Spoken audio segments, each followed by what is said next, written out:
স্নেহের ছাত্রছাত্রীরা, তোমাদের আজকের আলোচনা 2.9 অনুচ্ছেদ থেকে নাইট্রিক অ্যাসিডের ভৌত এবং রাসায়নিক ধর্ম। তার আগে জেনে নেব নাইট্রিক অ্যাসিডের প্রস্তুতি প্রসঙ্গ, নাইট্রিক অ্যাসিডের গঠন এবং নাইট্রিক অ্যাসিডের ব্যবহার।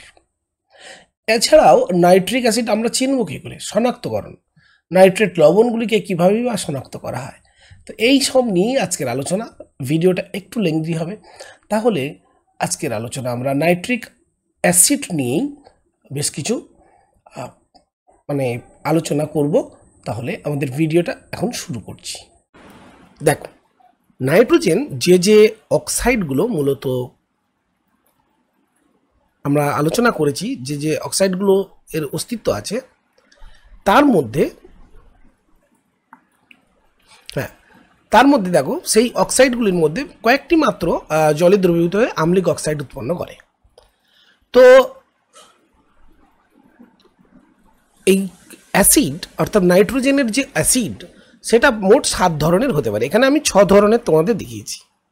দেখো, প্রথম যেটা বলবো সেটা হচ্ছে হাইপোনাইট্রাস অ্যাসিড। হাইপোনাইট্রাস অ্যাসিড, এই হাইপোনাইট্রাস অ্যাসিডের দেখো স্ট্রাকচারটা হচ্ছে H2N2O2 এবং এই লিউইস ডট স্ট্রাকচারটা কিন্তু আমরা দেখব। লিউইস ডট স্ট্রাকচার থেকে পরিষ্কার বুঝতে পারছি, দেখো এই OH বন্ডটা ব্রেক করতে পারে, এই OH বন্ডটা, তার মানে এটা অ্যাকচুয়ালি ডাইবেসিক অ্যাসিড, ডাইবেসিক। ঠিক আছে, ঠিক একইভাবে দেখো এটাও ডাইবেসিক। এটার নাম কি না, এইটার নাম হচ্ছে, এটা স্ট্রাকচারটা আগে দেখে নাও, H4N2O4। এটার নাম হচ্ছে নাইট্রোক্সিলিক অ্যাসিড। এটাকে হাইড্রোনাইট্রাস অ্যাসিডও বলে, হাইড্রোনাইট্রাস অ্যাসিডও বলে। তার আগেরটা কি হলো, হাইপোনাইট্রাস অ্যাসিড, H2N2O2। এগুলো তোমাদের কাছে অজানাই ছিল, তবে হ্যাঁ, নাইট্রাস অ্যাসিড HNO2 এটা তোমাদের কাছে যথেষ্ট জানা। আর আরেকটি বিশেষ ধরনের অ্যাসিড, দেখো সংকেত দেখে বলবে HNO3, তা দেখে মনে হবে যে এটা হচ্ছে নাইট্রিক অ্যাসিড, বাট না, এটা পার নাইট্রাস অ্যাসিড। এখানে আসলে পারক্সো বন্ধন থাকে, যেটা নাইট্রিক অ্যাসিডে থাকে না, এই জন্য এটাকে বলা হচ্ছে পার নাইট্রাস অ্যাসিড। এছাড়া দেখো নাইট্রিক অ্যাসিডের যে স্ট্রাকচারটা, নাইট্রিক অ্যাসিডের স্ট্রাকচার তোমরা দেখতেই পাচ্ছ, এটা একক্ষারীয় মনোবেসিক অ্যাসিড, একক্ষারীয় অ্যাসিড। এখানে একটি মাত্র OH বন্ড আছে। আর পার নাইট্রিক অ্যাসিড HNO4 এটাও কিন্তু মনোবেসিক অ্যাসিড, এটা আরও বেশি এর থেকে স্ট্রঙ্গার। ওকে, পার নাইট্রিক অ্যাসিড। আচ্ছা, তো সপ্তম অ্যাসিডটা হলো তাহলে কি, সেটা হচ্ছে দেখো H2N2O3। সেটা আমি আলোচনা করিনি। এই যে হাইপোনাইট্রাস অ্যাসিড আছে না, সেইটার নাম হচ্ছে হাইপোনাইট্রিক অ্যাসিড। সেটার নাম কি, হাইপোনাইট্রিক অ্যাসিড। ওকে, সেটার নাম হচ্ছে হাইপোনাইট্রিক অ্যাসিড, H2N2O3। তো এই ছিল নাইট্রোজেনের বিভিন্ন অ্যাসিডসগুলো।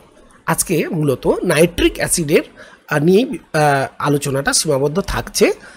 তো চলো এখন নাইট্রিক অ্যাসিডের প্রস্তুতি এবং বিভিন্ন ফিজিক্যাল এবং কেমিক্যাল প্রপার্টিজ এইগুলো নিয়ে আলোচনা শুরু করি।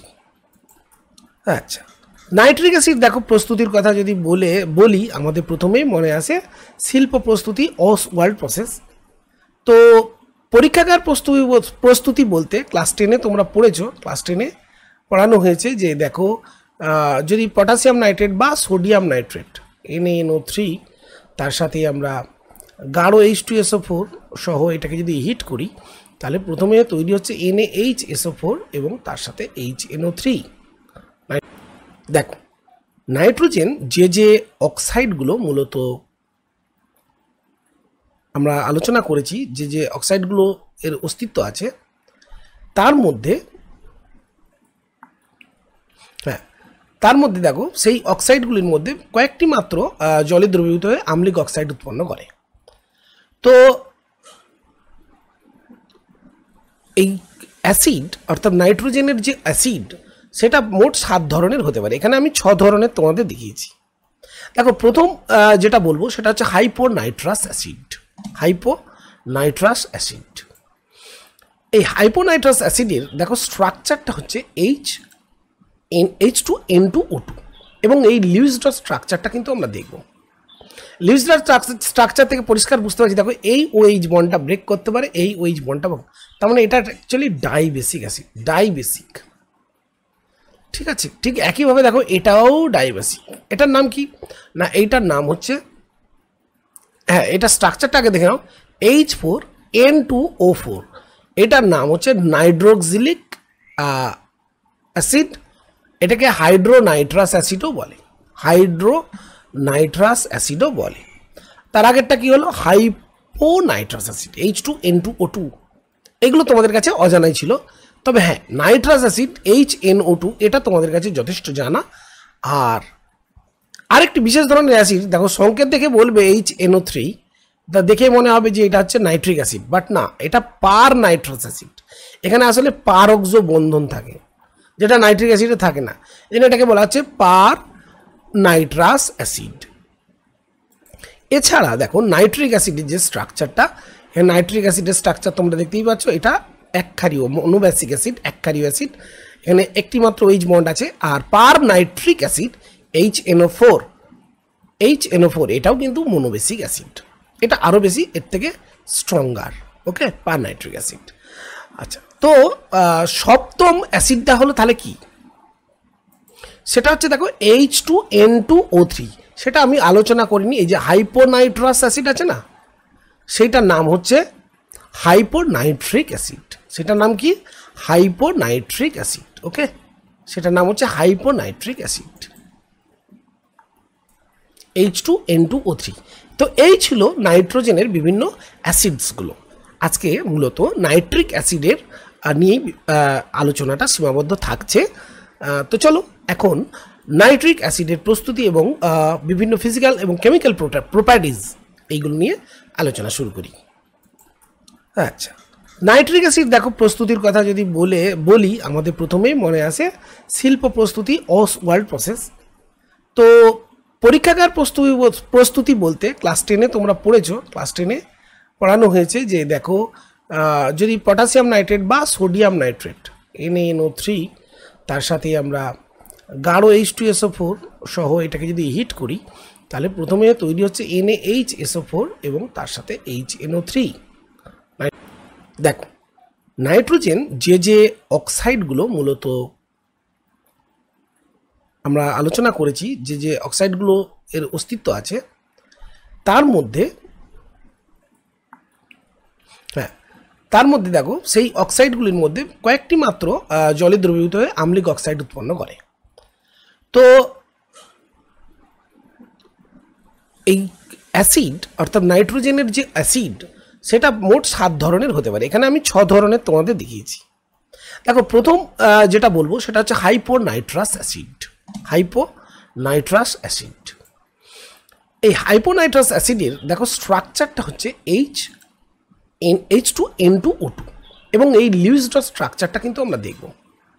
লিউজডার স্ট্রাকচার থেকে পরিষ্কার বুঝতে পারছি, দেখো এই ওএইচ বন্ডটা ব্রেক করতে পারে, এই ওএইচ বন্ডটা, তার মানে এটা অ্যাকচুয়ালি ডাইবেসিক অ্যাসিড, ডাইবেসিক।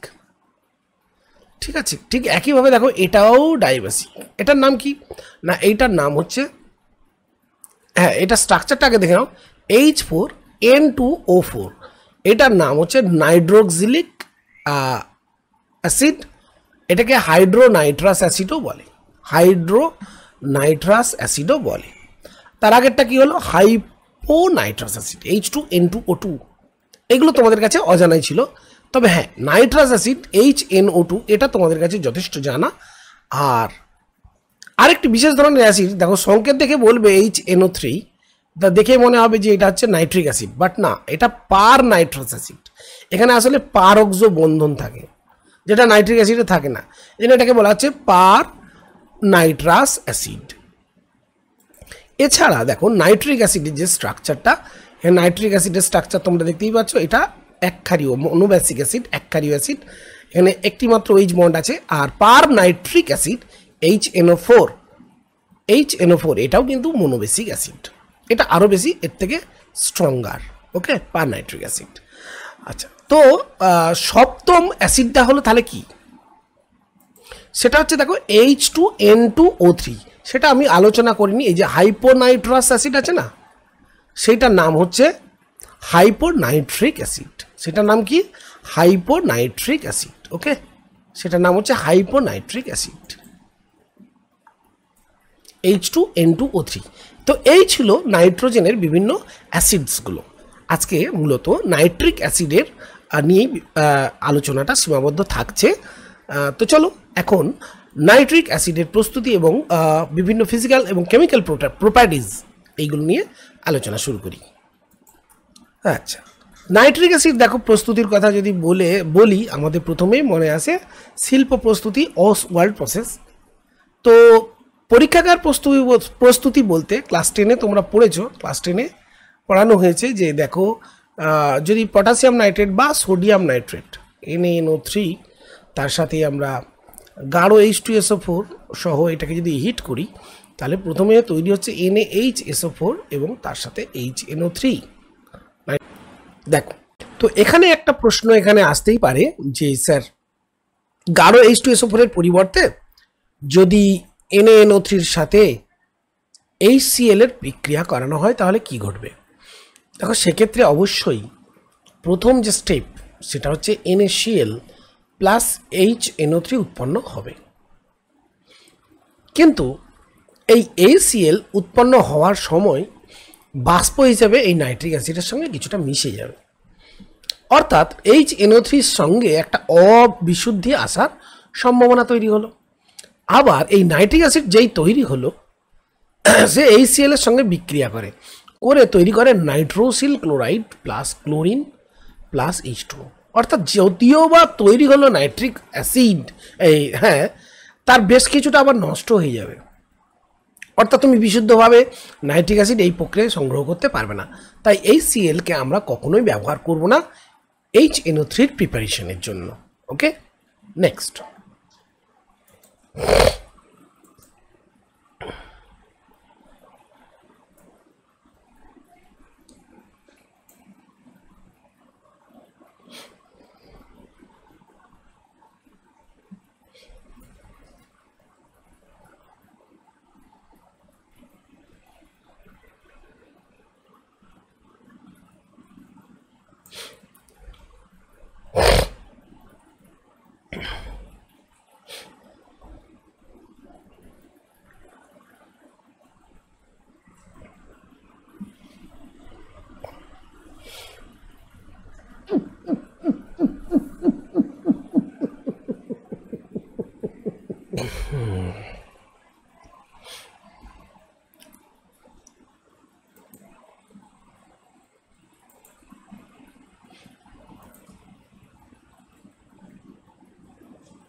এখন দেখো নাইট্রিক অ্যাসিড HNO3 একটু লুইস ডট স্ট্রাকচারটা দেখে নিই।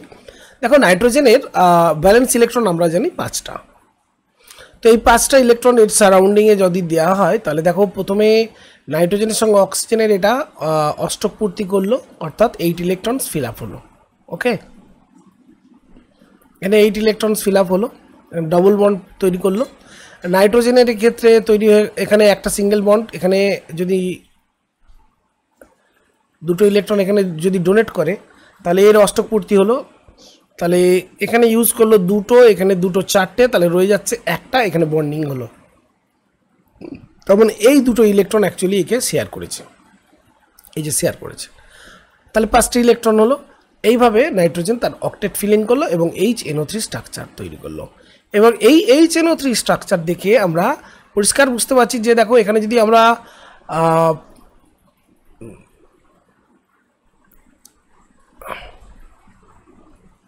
VSEPR তত্ত্ব ইউজ করি, তাহলে দেখো এখানে বন্ড অরবিটাল কটা আছে, বন্ড পেয়ার কটা আছে, 1 2 3। সো এটা প্ল্যানার স্ট্রাকচার হবে এবং sp2 প্ল্যানার। এবং আমরা দেখব এই অ্যাকচুয়ালি এই HNO3 কীভাবে রেজোন্যান্স হাইব্রিড গঠন করে সেটা আমরা আবার দেখব। তো এখানে দেখো নাইট্রিক অ্যাসিডের থেকে অ্যাকচুয়ালি কী হয়, নাইট্রেট আয়ন তৈরি হয়। দেখো নাইট্রিক অ্যাসিডের স্ট্রাকচারটা আমরা জানি এই রকম structure, OH in double bond O, এক্ষুনি আলোচনা করলাম O। এবার দেখো O মাইনাস হিসেবে থাকে, N প্লাস হিসেবে থাকে। এবার এই বন্ডটা জাস্ট ব্রেক করে এবং H প্লাস হিসেবে বেরিয়ে যায়। তাহলে তৈরি হচ্ছে কি দেখো N, তাহলে এখানে হবে O মাইনাস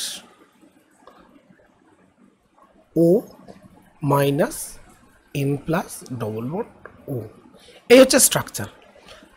তাহলে এই যে স্ট্রাকচারটা তৈরি হলো NO3 মাইনাস, এটাকে আমরা দেখো এইভাবে লিখতে পারি এবং দেখা যাচ্ছে এটা পুরো একটা রেজোনেটিং স্ট্রাকচার তৈরি করেছে এবং যেখানে N হচ্ছে sp2 সংকরায়িত। এই স্ট্রাকচার দেখে পরিষ্কার বুঝতে পারছি যে দেখো NO3 মাইনাস 3টি সমতুল্য রেজোনেন্স গঠন করেছে এবং এই জন্য এটি অত্যন্ত একটা সুস্থিত অ্যানায়ন NO3 মাইনাস। যেহেতু এটা একটা সুস্থিত অ্যানায়ন তাই HNO3 সহজেই ভেঙে গিয়ে H প্লাস এবং NO3 মাইনাস গঠন করে। আর এই সুস্থিত আয়ন গঠন করে বলেই এটা কিন্তু হয়ে যায় তীব্র অ্যাসিড।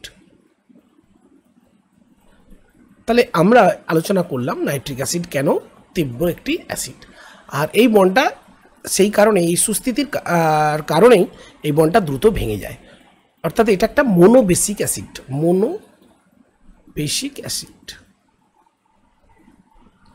ওকে। চলে আসি নাইট্রিক অ্যাসিডের যে ফিজিক্যাল প্রপার্টিজ।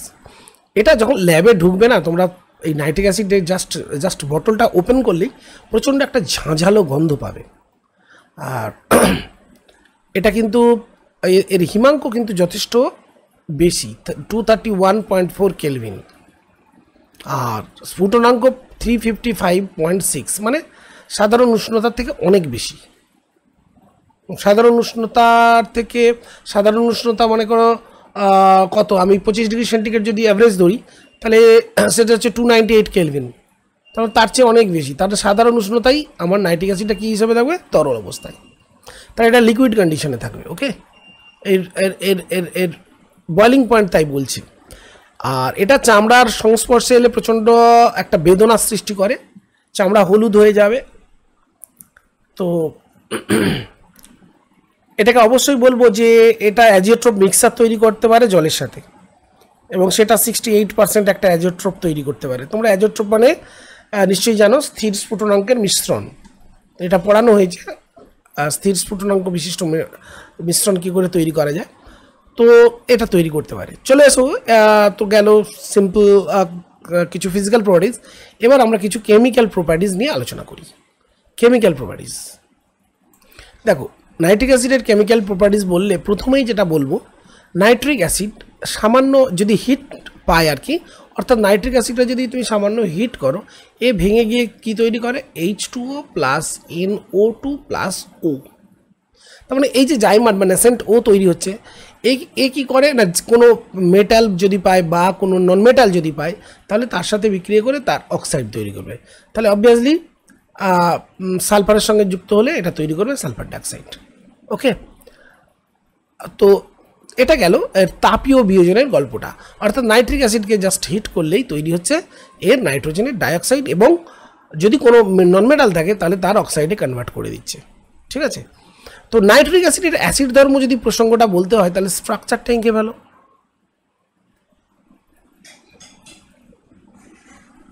এই বন্ডটা জাস্ট ভেঙে গিয়ে H প্লাস এবং সুস্থিত একটা NO3 মাইনাস আয়ন উৎপন্ন করে, সেই জন্যে আমরা কি বলি, এটা একটা এটা একটা কি তীব্র অ্যাসিড, অর্থাৎ এটা একটা তীব্র অ্যাসিড, এটা আমরা পূর্বেই আলোচনা করেছি। চলে আসি নাইট্রিক অ্যাসিড আসলে কেন অন্যান্য কিছু আরও বিক্রিয়া করতে পারে H2SO4 উপস্থিতিতে। চলো এই আলোচনাটা এখন সেরে নিই। দেখো নর্মালি নাইট্রিক অ্যাসিড আমরা জানি তীব্র অ্যাসিড, এটা আলোচনা করলাম, কিন্তু গাঢ় H2SO4 উপস্থিতিতে এর আচরণটা কীরকম হয়। দেখো গাঢ় H2SO4 উপস্থিতিতে আগে আমরা স্ট্রাকচারটা এঁকে নিই। OH গাঢ় H2SO4 যখন মিডিয়ামে, এটা একটা স্ট্রং অ্যাসিড, মিডিয়ামে যখন H+ দেয়, এ কী করে, এই নিঃসঙ্গ ইলেকট্রন জোড় কী করে, এর সাথে একটা বন্ডিং তৈরি করে NOOH2+, এবং এই সুস্থিতি পাওয়ার লক্ষ্যে এ কী করে, একটা জল ত্যাগ করে তৈরি করে NO2+, একটা নাইট্রোনিয়াম আয়ন তৈরি করে। তাহলে মিডিয়ামে কী দাঁড়ালো, বিষয়টা কী দাঁড়ালো না, HNO2 অ্যাকচুয়ালি H+ অ্যাকসেপ্ট করলো, আর H+ অ্যাকসেপ্ট যে করে তাকে আমরা কি বলি, তাকে আমরা বলি বিষ। তাহলে ইন প্রেজেন্স অফ H2SO4 এর উপস্থিতিতে আমরা কি দেখলাম না, নাইট্রিক অ্যাসিড একটা বিষের মতো আচরণ করছে। তো নর্মালি নাইট্রিক অ্যাসিড একটা একক্ষারীয় অ্যাসিড, কিন্তু এই বিশেষ কন্ডিশন এটি ক্ষারের মতো আচরণ করছে।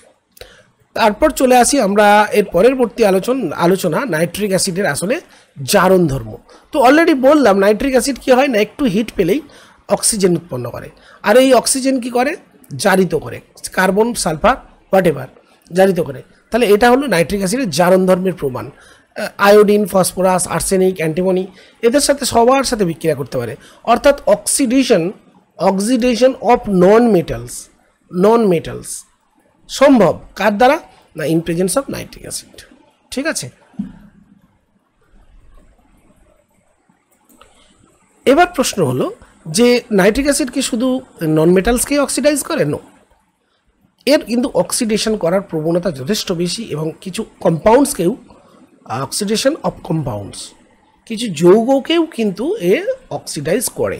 যেমন তোমরা ক্লাস 10-এই পড়েছো H2S, একটা তীব্র বিজারক পদার্থ নাইট্রিক অ্যাসিডের উপস্থিতিতে কী করে, ধাতব সালফার মুক্ত করে। ওকে, তো এই যে সালফার মুক্ত হলো, এটা দেখো -2 স্টেট থেকে 0, তার মানে অক্সিডাইজ করেছে। ওকে, ঠিক একইভাবে তোমরা যদি সালফার ডাইঅক্সাইডের উপস্থিতিতে নাইট্রিক অ্যাসিড যোগ করো, সালফার ডাইঅক্সাইডকে কিন্তু কনভার্ট করে H2SO, নিজে NO2-তে কনভার্ট হয়। তো এক্ষেত্রে দেখো +4 স্টেজ থেকে চলে যাচ্ছে +6 স্টেজ, তার মানে এখানেও জারিত হচ্ছে। তার মানে এ কি করতে পারে, অবভিয়াসলি যৌগকে জারিত করতে পারে। এবার প্রসঙ্গ এলো ধাতুকে কি জারিত করতে পারে? তার উত্তর হ্যাঁ, কারণ দেখো ধাতু এই অক্সিজেনের উপস্থিতিতে, জাইমান অক্সিজেন যখন নাইট্রিক অ্যাসিড তৈরি করে, তখন কি করে, HNO3 ভেঙে গিয়ে কি তৈরি করে, HNO3 ধাতু সঙ্গে, যে ধরো জিঙ্ক ধাতুর সঙ্গে বিক্রিয়া করছে, তো প্রথমে তৈরি করে জিঙ্ক নাইট্রেট এবং হাইড্রোজেন। এই যে হাইড্রোজেন গ্যাস উৎপন্ন হলো, এই হাইড্রোজেন গ্যাস কিন্তু আবার এই নাইট্রিক অ্যাসিডকে জারিত করতে পারে। তার মানে কি, ধাতু অ্যাকচুয়ালি দুটো রিয়াকশান দিচ্ছে, একটা ধাতু অ্যাসিডের সঙ্গে বিক্রিয়া করে হাইড্রোজেন গ্যাস দিচ্ছে, আবার এক্ষেত্রে নাইট্রিক অ্যাসিড এই ধাতুর জন্যই উৎপন্ন যে হাইড্রোজেন হচ্ছে না, তাকে কি করলো, যৌগে কনভার্ট করে দিচ্ছে, H2O + NO2 + O2 কনভার্ট করে দিচ্ছে। তো এরকম আমরা কয়েকটি উদাহরণ দেখে নেব। যেমন দেখো জিঙ্কের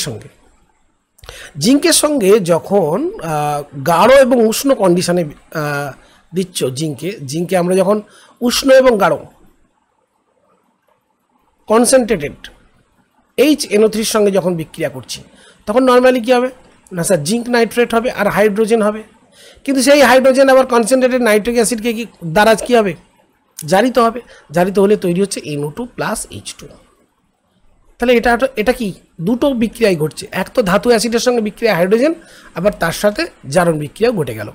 এরপর মনে করো আমরা যদি মানে 50% কী দিই, গাঢ় HNO3 দিই, এবং তার সঙ্গে মানে কন্ডিশনটা শীতল রাখি, এটা তো ওয়ার্ম কন্ডিশন, আর এটা গাঢ়। এবার আমরা কি করলাম, কন্ডিশনটা চেঞ্জ করলাম, জিঙ্ক নিলাম, কনসেন্ট্রেটেড HNO3 নিয়েছি, বাট এটা মধ্যম গাঢ় নিয়েছি, কন্ডিশনটা হচ্ছে এটা শীতল কন্ডিশন। তখন কি হবে না, তখন ওই একই রকম জিঙ্ক নাইট্রেটের সঙ্গে বিক্রিয়া হবে, জিঙ্ক নাইট্রেট হবে এবং নাইট্রোজেন ডাইঅক্সাইডের জায়গায় তখন তৈরি হবে NO+H2। আমাদের এটা মনে রাখতে হবে। নেক্সট 3 নম্বর দেখো, আবার যদি লঘু এবং শীতল, অর্থাৎ জিঙ্কটা আমরা নেব, ধাতু নিলাম 3 নম্বর, তার সাথে কনসেন্ট্রেটেড H2SO4 না নিয়ে এটাকে নিলাম ডিলিউট HNO3, অর্থাৎ লঘু HNO3, এবং কন্ডিশনটা কোল্ড কন্ডিশন, শীতলই রাখলাম। তাহলে সেক্ষেত্রে কি তৈরি হবে, সেক্ষেত্রেও তৈরি হবে zinc nitrate plus nitrous oxide plus H2। আর একটা কন্ডিশন বলি, জিঙ্ক প্লাস ডিলিউট HNO3 নেব এবং এটাকে মানে ফার ডিলিউট নেব, মানে অতি লঘু এবং শীতল কন্ডিশনেই রাখবো, তখন তৈরি হচ্ছে অ্যামোনিয়াম নাইট্রেট NH4NO3 আর ওয়াটার প্লাস জিঙ্ক নাইট্রেট, যেমন অ্যাজ ইউজুয়াল তৈরি হবে। এইরকমভাবে আয়রন এবং কপার এইভাবেই তারা কিন্তু বিক্রিয়া দেয়। তো ধাতুর সঙ্গে এই হলো বিক্রিয়ার ব্যাপার স্যাপার। এবার প্রশ্ন আসতে পারে যে ধাতুর যে সক্রিয়তা শ্রেণী, সেই সক্রিয়তা শ্রেণীতে একদম নিচের দিকে যারা রাজকীয় কিছু ধাতু আছে, যেমন সিলভার বলো বা সোনা বলো বা প্ল্যাটিনাম, এদের সাথে কে বিক্রিয়া করে? Obviously not. Nitric acid normally concentrated অবস্থাতেও বিক্রিয়া করে না, কিন্তু যখন এর সাথে HCl মিশানো হয়, অর্থাৎ HCl প্লাস HNO3, এটা যদি আমরা 3:1 রেশিওতে মিশিয়ে নিই, তাহলে যে মিক্সচার তৈরি হয় এটাকে আমরা বলি অ্যাকোয়ারিজিয়া। এই অ্যাকোয়ারিজিয়া অর্থাৎ HCl প্লাস HNO3 তৈরি করে অ্যাকচুয়ালি কি না, NOCl প্লাস জাইমান Cl উৎপন্ন করে, এইটাই হচ্ছে ব্যাপার, প্লাস 2Cl, এই প্লাস H2 এই যে জাইমান এই Cl তৈরি করলো, ক্লোরিন তৈরি করলো, এ অনেক বেশি স্ট্রঙ্গার একটা অক্সিডাইজিং এজেন্ট। এ কি করে, এই রাজকীয় ধাতুগুলো, যেমন ধরো সোনা, এই সোনার সঙ্গে বিক্রিয়া করে ফেলে, তৈরি করে কি AuCl3। এই AuCl3 মিডিয়ামে HCl থাকার ফলে এটা ক্লোরো অরিক অ্যাসিডে কনভার্ট হয়ে যায়, যেটা ওই মিক্সচারে দ্রবীভূত হয়ে যায়। তো এইভাবে আসলে বর ধাতুগুলোকে দ্রবীভূত করার জন্য এই মিশ্রণ ব্যবহার করা হয়, যেটাকে অ্যাকোয়ারিজিয়া আমরা বলি, অর্থাৎ ধাতুর সঙ্গে এইভাবে বিক্রিয়া করে যারা অত্যন্ত নিষ্ক্রিয় মানের ধাতু। এখন ধাতুকে আবার নিষ্ক্রিয়তাও করা যায় নাইট্রিক অ্যাসিডে। ধরো নাইট্রিক অ্যাসিডের মধ্যে যদি আমরা আয়রন বা ক্রোমিয়াম এই জাতীয় ধাতুগুলোকে ফেলে রাখি, তাহলে এর ওপর না একটা আস্তরণ পড়ে যাবে, ফলে কী হবে, ভেতরের যে আয়রন বা ক্রোমিয়াম তাহলে আর রিয়াকশান করার সুযোগ পাবে না। এটাকেই বলা হচ্ছে ধাতুর নিষ্ক্রিয়তা বা প্যাসিভিটি। প্যাসিভ থেকে এসছে প্যাসিভিটি, ওকে। যেমন আয়রনের ক্ষেত্রে আমরা বলি, যদি আয়রনকে আমরা মনে করো মরচে মুক্ত করতে চাই, তাহলে নাইট্রিক অ্যাসিডের জলে আমরা জাস্ট গাঢ় অ্যাসিডে এটা দ্রবীভূত করে দেবো, মানে গাঢ় অ্যাসিডের মধ্যে ডুবিয়ে নেব, তাহলে তৈরি হবে এর উপরে কি FeO.Fe2O3, অর্থাৎ এরকম Fe3O4, FeO.Fe2O3 মানে Fe3O4 ফেরোসোফিরিক অক্সাইড, এর একটা বাদামি আস্তরণ পড়ে যাবে, ওকে, প্লাস 8NO2 প্লাস 4H2O। এই আস্তরণের কারণে ভেতরের আর অ্যাসিড বিক্রিয়া করার সুযোগ পায় না, ফলে মরচে টরচে ইত্যাদি থেকে রক্ষা করা যায়। এটাকেই বলা হচ্ছে প্যাসিভ আয়রন। এরপর আমি যদি একটা প্রশ্ন করি যে আচ্ছা, যদি মনে করো ল্যাবে কাজ করতে করতে দেখবে কাঠের ওপর অনেক সময় কনসেন্ট্রেটেড নাইট্রিক অ্যাসিড পড়ে গেছে, সেই জায়গাটা কয়েক ঘন্টা পরে দেখলে কালো হয়ে গেছে। প্রশ্ন হলো কেন হলো? আসলে জৈব যৌগ মূলত কি কার্বন, হাইড্রোজেন, অক্সিজেন দ্বারা তৈরি। তো এই রকম যৌগের সঙ্গে নাইট্রিক অ্যাসিড বিক্রিয়া করে কি করে না, কিছু যৌগ তৈরি করে এবং তার সাথে NO2 তৈরি করে এবং কার্বনে কনভার্ট করে। তার ফলে কি হয়, ওই জায়গাটা কালো হয়ে যায়। যেমন মনে করো সুক্রোজ, চিনি C12H22O11, এর সাথে যদি তোমরা নাইট্রিক অ্যাসিড দাও, এ কি করবে না অক্সালিক অ্যাসিডে কনভার্ট করবে, COOH2 plus NO2 plus water. কিন্তু যদি এই HNO3টা যদি কনসেন্ট্রেটেড অবস্থায় দীর্ঘদিন ধরে পড়ে থাকে, তাহলে এই COOH আবার ভেঙে তৈরি করে কার্বন প্লাস ওয়াটার। এই কার্বন আর ওয়াটার তৈরি হওয়ার জন্য এই জায়গাটা কি হয়, কালো হয়ে যায়। ঠিক আছে, তো এটার থেকে আমরা বুঝলাম যে জৈব যৌগ আসলে এই নাইট্রিক অ্যাসিড দ্বারাও কিন্তু তীব্রভাবে জারিত হতে পারে। তো এই ছিল আজকের টোটাল আলোচনা নাইট্রিক অ্যাসিড সম্বন্ধে, একটা সংক্ষিপ্ত আলোচনা আমরা করলাম। তাহলে সবাইকে অসংখ্য ধন্যবাদ জানিয়ে, অভিনন্দন জানিয়ে তোমরা ক্লাসটা করছো, রেসপন্স করছো, কমেন্ট করছো, সেই জন্য আমারও ভালো লাগছে। আজকের ক্লাস এখানেই শেষ করছি। একটি গুরুত্বপূর্ণ বিক্রিয়া হচ্ছে নাইট্রেশন বিক্রিয়া। জৈব যৌগ মূলত টলুইন, বেঞ্জিন প্রভৃতি হাইড্রোকার্বন, অ্যারোমেটিক হাইড্রোকার্বন এর নাইট্রেশন ঘটালে, এই নাইট্রেশনের মাধ্যমে কি করা যায়, এদের দিকে নাইট্রো গ্রুপে কনভার্ট করা যায়, নাইট্রেশন। ওকে,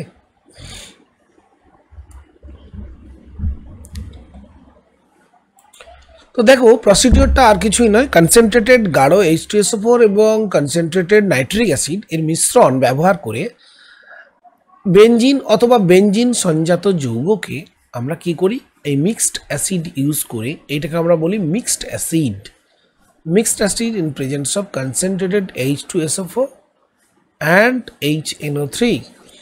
এটা ইউজ করলে এখানে একটা ইলেকট্রোফাইল তৈরি হয়, তার নাম হচ্ছে NO2+।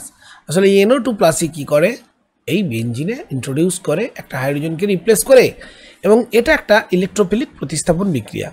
কাজে ইলেকট্রোফিলিক প্রতিস্থাপন বিক্রিয়াতে বেঞ্জিন বা বেঞ্জিন সংজাত যৌগগুলো নাইট্রোজেন বিক্রিয়া মূলত নাইট্রিক অ্যাসিডের মাধ্যমে ঘটে। আবার ধরে নাও যে বিস্ফোরক TNTর কথা বলছি, TNT এটা প্রস্তুত করা হয়, তার জন্যও কিন্তু নাইট্রেশন প্রয়োজন। কাকে নাইট্রেশন করা হয় না, CH2OH, এটার নাম হচ্ছে গ্লিসারিন। CH2OH এটার নাম গ্লিসারল, আর প্রচলিত নাম গ্লিসারিন। একে আমরা যদি কনসেন্ট্রেটেড নাইট্রিক অ্যাসিড দিয়ে ট্রিট করি, তাহলে in presence of obviously concentrated H2SO4 যদি হিট করা হয়, তাহলে কি হবে, এই OH গ্রুপগুলো সবই রিপ্লেস হবে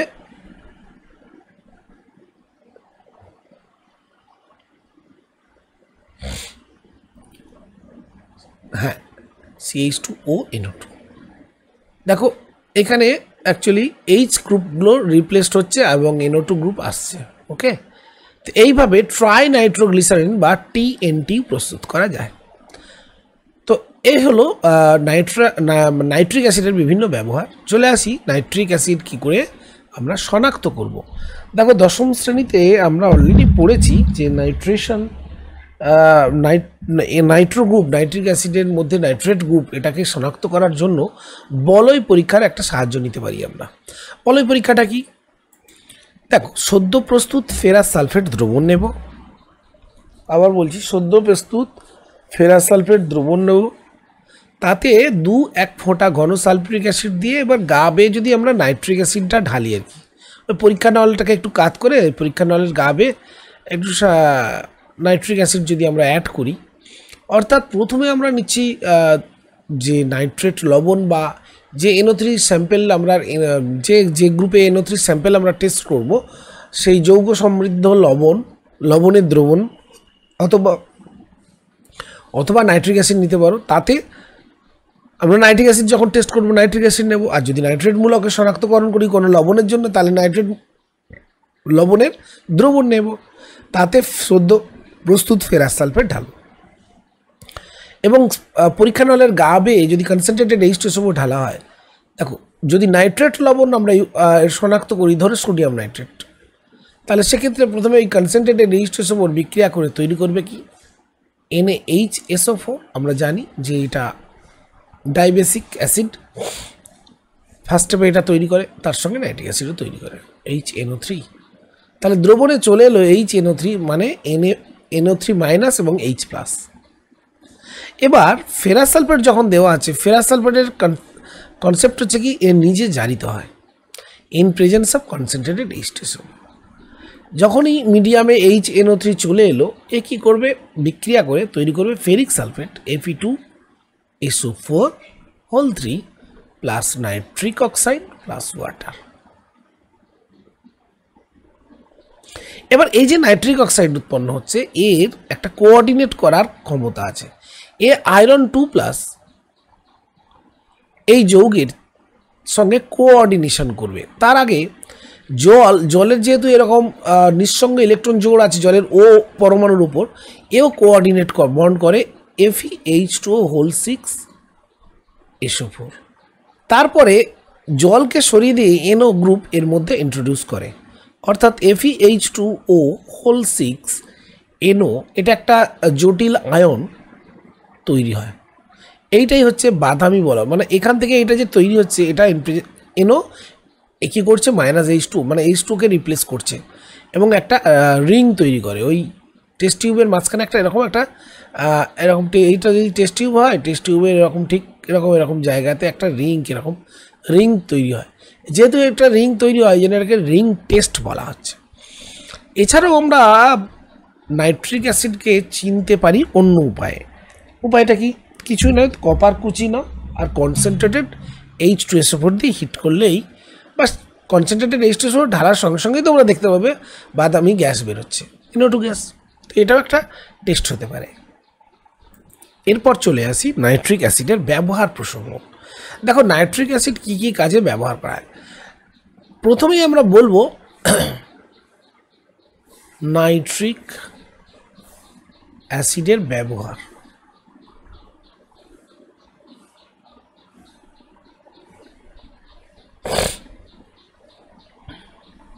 তো প্রথম পয়েন্টে আমরা বলবো যে দেখো নাইট্রোজেন ঘটিত বিভিন্ন যে সার, রাসায়নিক সার অর্থাৎ কেমিক্যাল ফার্টিলাইজার,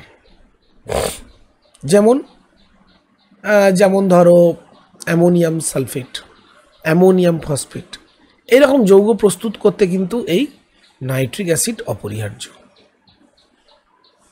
তারপরে বিস্ফোরক দ্রব্য প্রস্তুতি, যেমন ধরো অ্যামোনিয়াম নাইট্রেট, নাইট্রোগ্লিসারিন, RDX, নাইট্রোসেলুলোজ বা ট্রাইনাইট্রোটলুইন TNT, পিক্রিক অ্যাসিড, এইরকম এই বিস্ফোরক পদার্থ প্রস্তুতিতে